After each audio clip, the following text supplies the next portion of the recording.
مگر یہ صرف بڑی بی کا خیال ہی خیال تھا۔ اکبری بیاہ ہونے سے درست تو کیا ہو، اس نے تو چوتھے پانچویں دن تقاضا کرنا شروع کیا کہ ہم سے تمہاری ماں کے ساتھ نہیں رہا جاتا، ہم یا تو طور ہیں گے اپنے مائکے میں، یا اگر ایسی ہی زبردستی ہے تو دوسرے محلے میں چل رہو، ہم سے یہ رات دن کی کل کل نہیں سہی جاتی۔ محمد عاقل ہکا بکا سا ہو کر منہ دیکھنے لگا اور بولا کہ آخر کچھ بات بھی ہے؟ مجھ سے تو آج تک اماں جان نے تمہاری کوئی شکایت نہیں کی۔ اکبری لو اور سنو، الٹا چور کوتوال کو ڈانٹے، وہ میری شکایت کرتی؟ شکایت کرتا ہے کمزور، شکایت کرتا ہے وہ جس کا کچھ بس نہیں چلتا، شکایت کرتا ہے مظلوم۔ محمد عاقل، خدا نخواستہ تم پر کسی نے کیا ظلم کیا، کچھ بتاؤ گی بھی؟ اکبری، ایک ہو تو بتاؤں، سارے دن ان کو میرا۔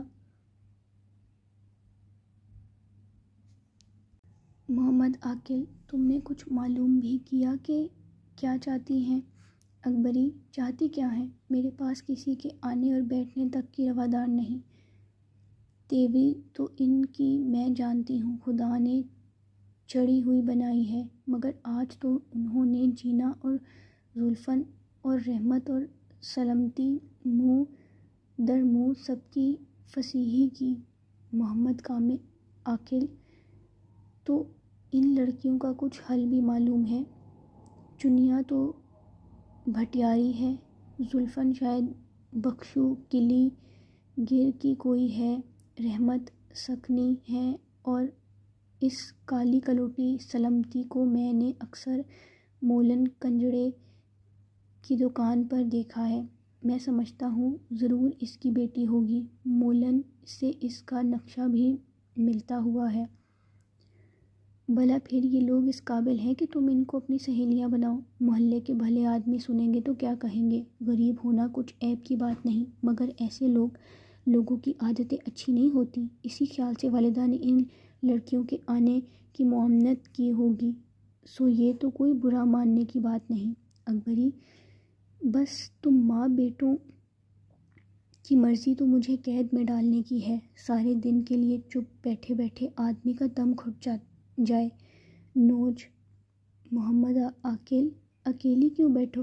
گلی کی گلی میں قاضی امام علی حکیم شفاءالدولہ،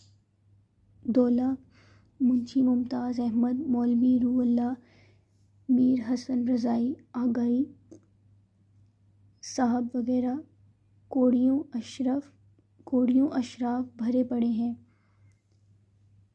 ایسے لوگوں کی بہو بیٹیوں سے ملو، چشم ماں روشن دلے مشاد۔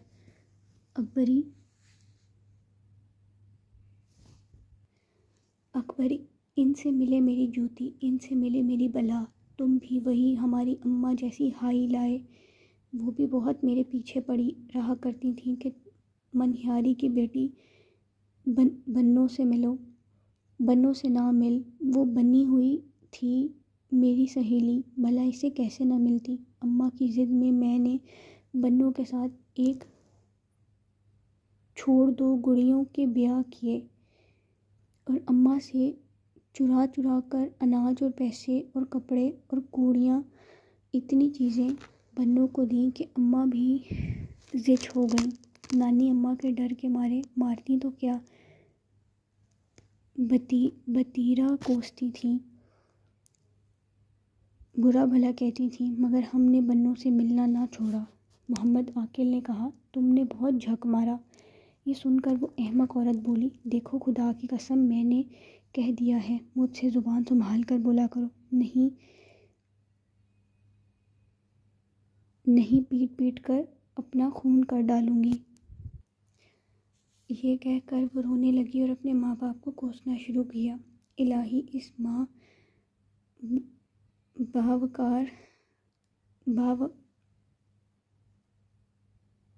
کیسی کمبختی میں مجھ کو دھکیل دیا ہے، مجھ کو اکیلا پا کر سب نے ستانا شروع کر دیا۔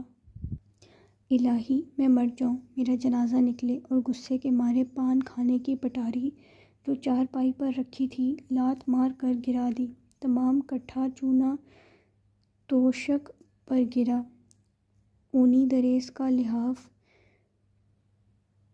پائلتی یہ کیا ہوا رکھا تھا، چونے کے لگے ہی اس کا تمام رنگ کٹ گیا۔ پٹاری کے گرنے کا غل سن کر سامنے دلان سے ساس دوڑی آئیں۔ اماں کو آتے دیکھ کر بیٹا تو دوسرے دروازے سے چل دیا، لیکن اپنے دل میں کہتا تھا ناحق میں نے بھڑوں کے چھتے کو چھیڑا۔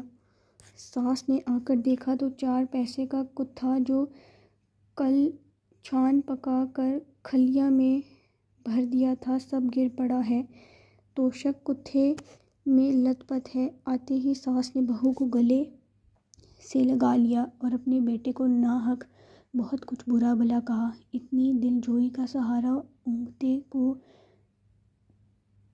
ٹھیلتے کا بہانہ ہوا۔ ہر چند ساس نے منت کی اور سمجھایا، اس مکار عورت پر مطلق اثر نہ ہوا۔ ہمسائے کی عورتیں رونے پیٹنے کی آوازیں سن کر جمع ہو گئیں، یہاں تک کہ نوبت پہنچی کہ بخشو قلعے گر کی بیٹ زلفن سمدھیانے دوڑی گئی اور ایک ایک کی 4 لگائیں۔